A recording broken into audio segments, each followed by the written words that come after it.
Well, yeah, we certainly have a lot of corporations and what have you knocking on our doors. What we discovered is that usually if someone's knocking on our door, they usually have some sort of agenda in regard to resource extraction. They have a mandate to partner with First Nations communities to get us on board and complicit with that agenda. So therefore, we have a lot of homework to do when someone comes knocking on our door. I mean, because we have so much poverty in our communities, we need employment for our people. It's an easy ship to jump on board with if you want to address those immediate issues in the daily lives of our people. But of course, we know these are going to have longer lasting consequences as far as first of all, just maintaining our integrity as Indigenous people, but also dealing with the global issue of climate change and seeing that we leave something for our future generations. Because as we know in our territories, we're seeing it. Water is scarce. We're seeing more and more industrial usage of water, whether it be for potash, whether it be for oil extraction, gas extraction. And these are really critical issues because, and also with agriculture and chemical agricultural's effect on water in our territories. So we have a lot to consider when we're thinking of what we're going to participate in and allow our future generations to participate in.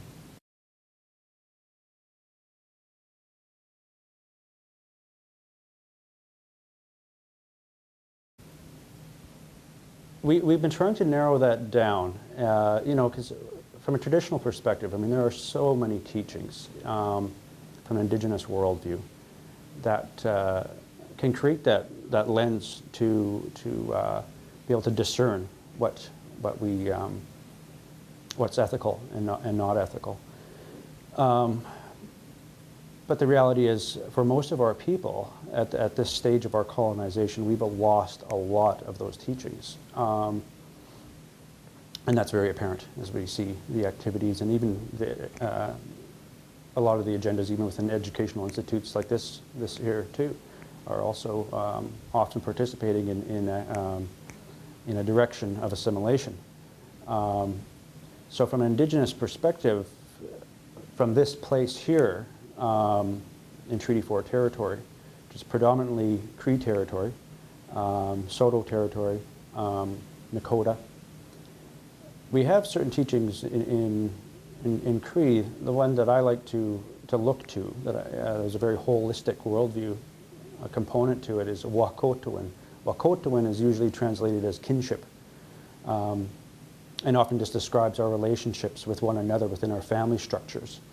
But the greater teaching in Wakotowin is our relationship to the land, water, and animal life around us in the ecosystem that we live in, and understanding the intricacies and the workings of that system and how there's checks and balances and a reciprocal relationship with all of that in the territory that we live in. So our people were very observant of that long ago. We knew what the carrying capacity of our environment was.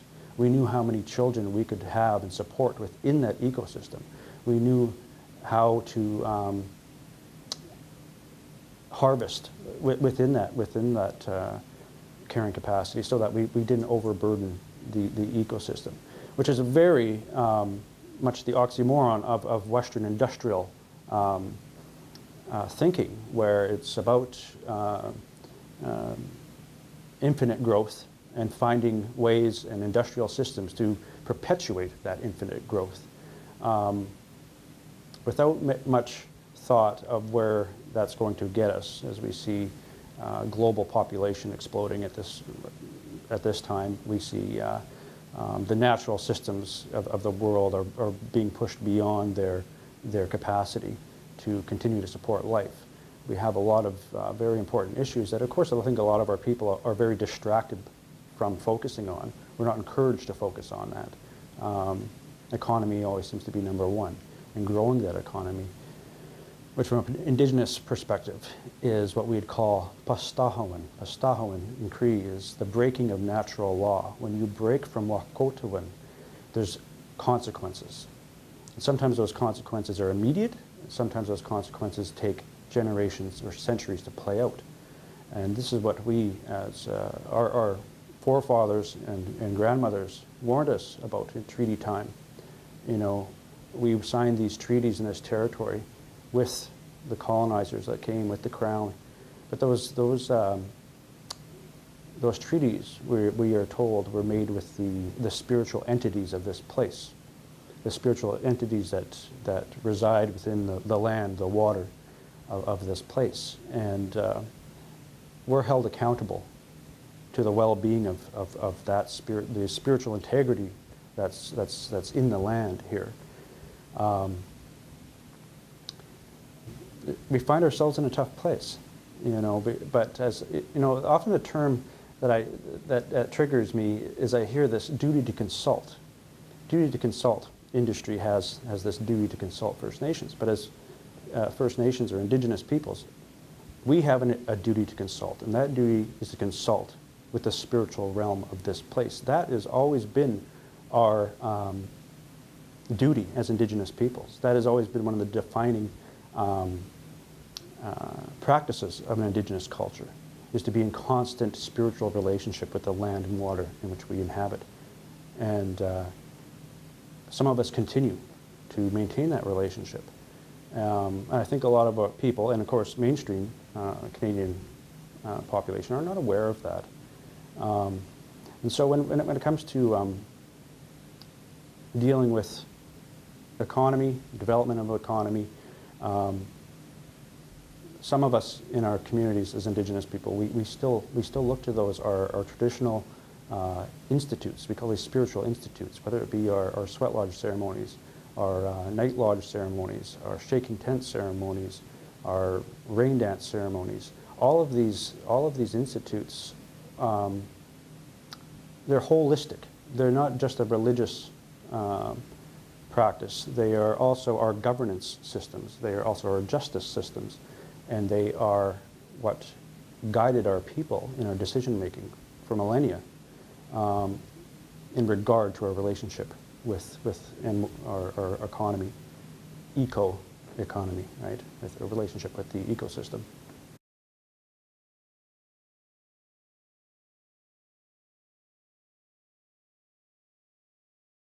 Well, you know, I spend a lot of time thinking about that, and I've come to discover, I mean, there's a lot of different entry points for people. You have to meet people where they're at.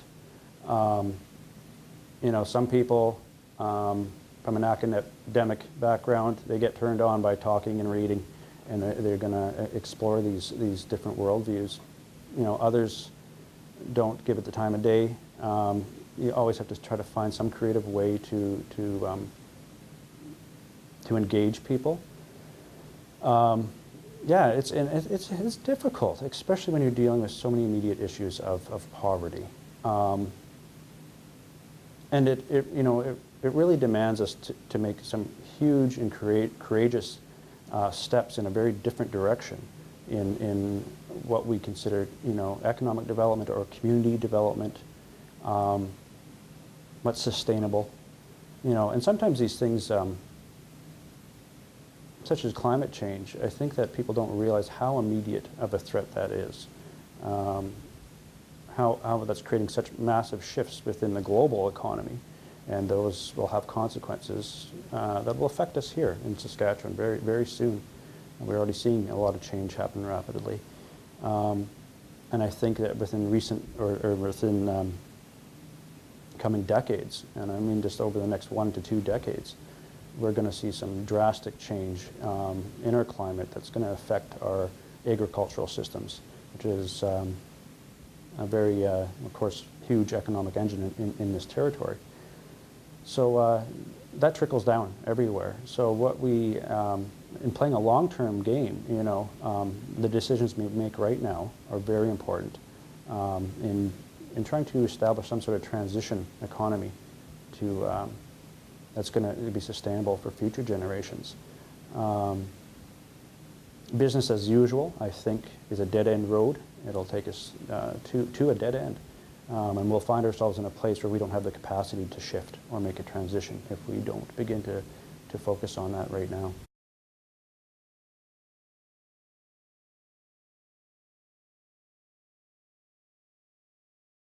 Well, one's holistic and one's not. I believe making a living, and I mean this is very apropos to what we're talking about, community development within our First Nations communities. Now, and of course, I live on reserve, so I'm going to talk about being on reserve as opposed to off reserve. There are certain elements, and it goes back to our traditional cultures. There's certain elements in making a living. A living is very holistic. It's about your relationships with one another in the community. It's about, like Wakotowin, the kinship, understanding how we work together, and what are the activities that would bind the community together. For millennia, it was food production. We were constantly engaged in activities of producing our own clothing, producing our own food, producing all of our technology was local. So when we find ourselves now in a consumer culture, it's fundamentally different. And when we're seeing the consequences of that through youth that are very disengaged, disillusioned, finding themselves without a sense of purpose or direction, skillless, because the system is not structured to teach them how to make a living. It teaches us how to make money, which of course has a lot of consequences to it.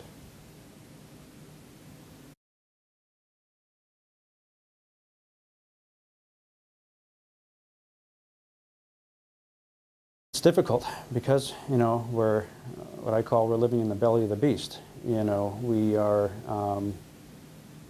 under the governance of the Canadian government and the economic system that is, the laws that around land that are part of that colonial system. So I think sometimes our aspirations are as Indigenous people sometimes might even be outside the law that governs this place that we now live. So for myself, I like to try to focus locally. It's a divestment from fossil fuels, and trying to create systems that immerse our people in healthy lifestyles, divesting from the chemical agricultural systems, and moving towards smaller, more diverse economies, more local trade systems, and where land is, I don't even like to use the term developed. The land is developed. It's creation. It's whole. What we call development, I would call destruction. It's human-centric, and feeds that system of making money. But it diminishes the land's purpose and its holistic purpose. So we have to think about all life that depends on that land. And as Indigenous peoples, that's the most fundamental thing: is to recognize, respect, and protect all of our life relatives, because they supported us. We would not be here without them. They don't need us, we need them. But we find ourselves in this strange time where they do need us now, for the first time. As we see monocultures, especially in Treaty 4 territory, this once very rich and diverse grasslands that have been cultivated and turned into monocrops as far as the eye can see. That has had devastating consequences for life and water in this territory. It's not something that's very dramatic to see. A lot of people, we grow up and we're immersed in this paradigm, and we can't even recognize what it is. But I think that as Indigenous people, if we are going to survive, if our culture is to survive, we have to really look hard at what it is that makes and defines us as Indigenous peoples. And to me, that's the land, that's the water, it's that relationship with the natural systems that the earth is.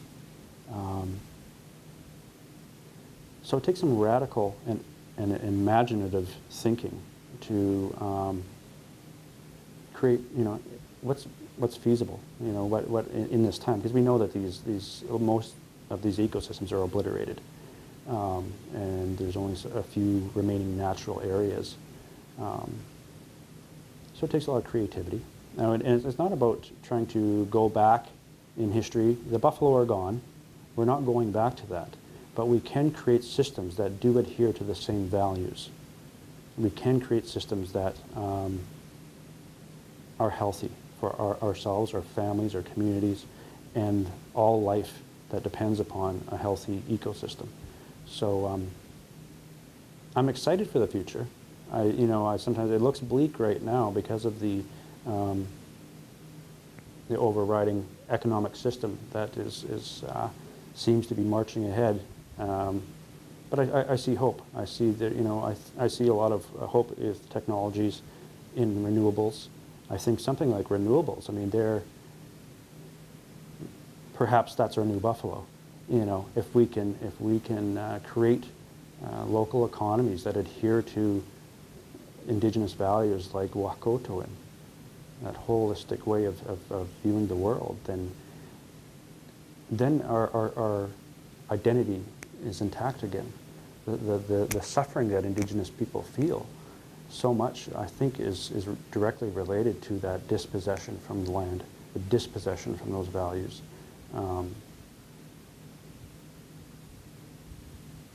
That are values of life and love and kindness.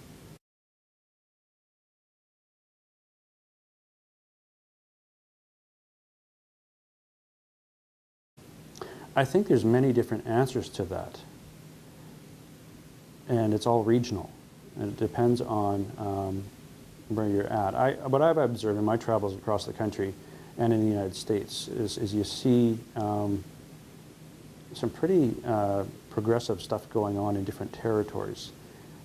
Unfortunately, here in Treaty 4, I don't see it. I'm not exactly too sure why that all is. But when I go to places, even in Manitoba, BC, Minnesota, I see a lot of First Nations communities and people that are very aware of these greater issues of climate change and system change, economic change. And they're making some big leaps and creating some really neat stuff. Yeah, sometimes it's a bit of a propaganda war, How do you, what I'm selling, it's not shiny. It's not glamorous. It's not the big house and the shiny new truck. It is about a minimalist lifestyle. It's something that's sustainable. Selling it within my own community, I find people that usually are in poverty are much more quicker to grab onto it and understand it and can see the logic of it.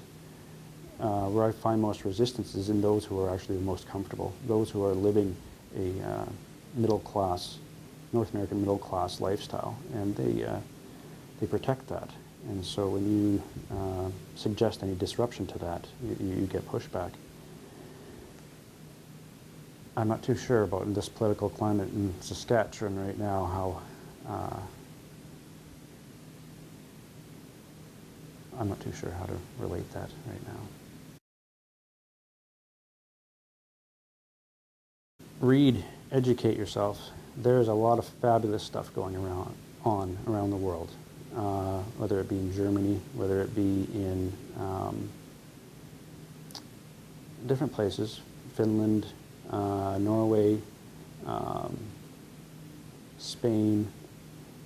Many places around the world are doing some really neat stuff, not only using new technologies of renewables, but also new economic systems, new education systems.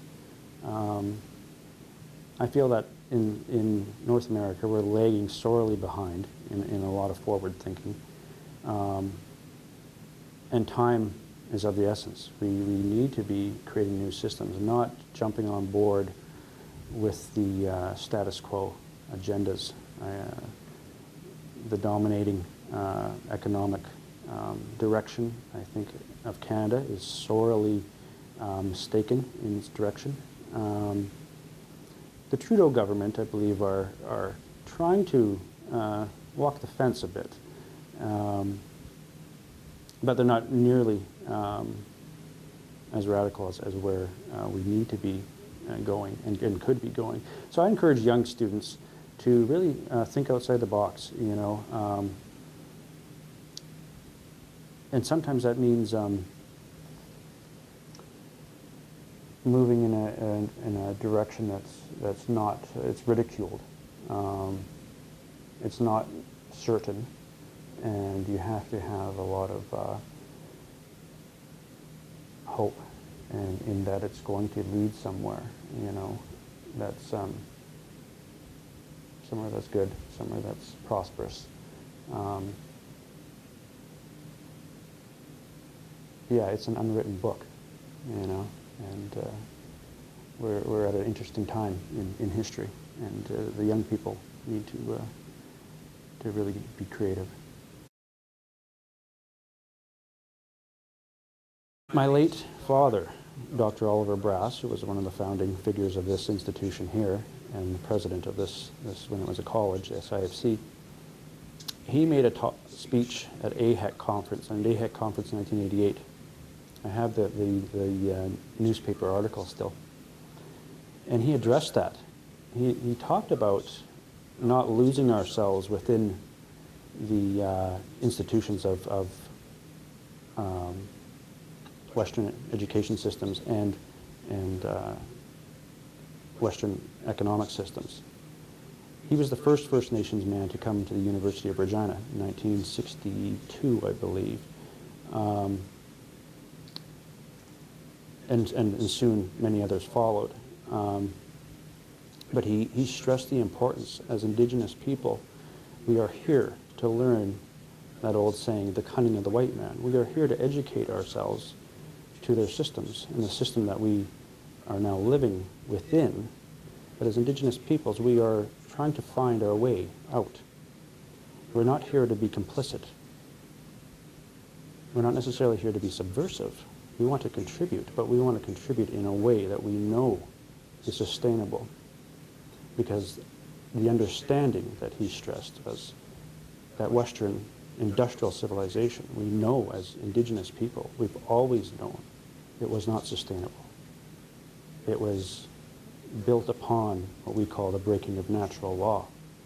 It's a system that has a horrendous end. And so that as Indigenous peoples, we needed to educate ourselves so that we can navigate our way forward. So when I see there's a common direction right now where we only educate ourselves just enough to then participate and be complicit within that system, it's a sad thing to see.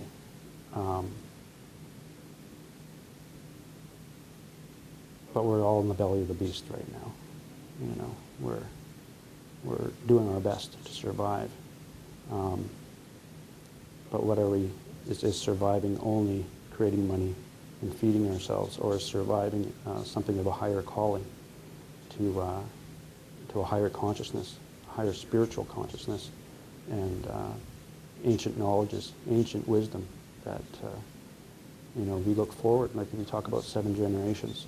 You know, how do we actually create that? Is what we're doing right now, is this economic system, this industrialized system, is it sustainable for 7 generations? We already know the answer, no, it's not. So, therefore, exploring what might be is really key for Indigenous peoples. And talk about those who are in business. Yeah, you are learning the economic system, Western economic system. No, learn it. We need to know it. Same with people studying the law. We need to understand it. But don't forget who you are as an Indigenous person. And if you don't know, explore it. Explore what those values are. What are those teachings? What are the fundamental teachings of an Indigenous culture and the peoples that you come from? And how are you going to make sure that survives and that is passed to future generations?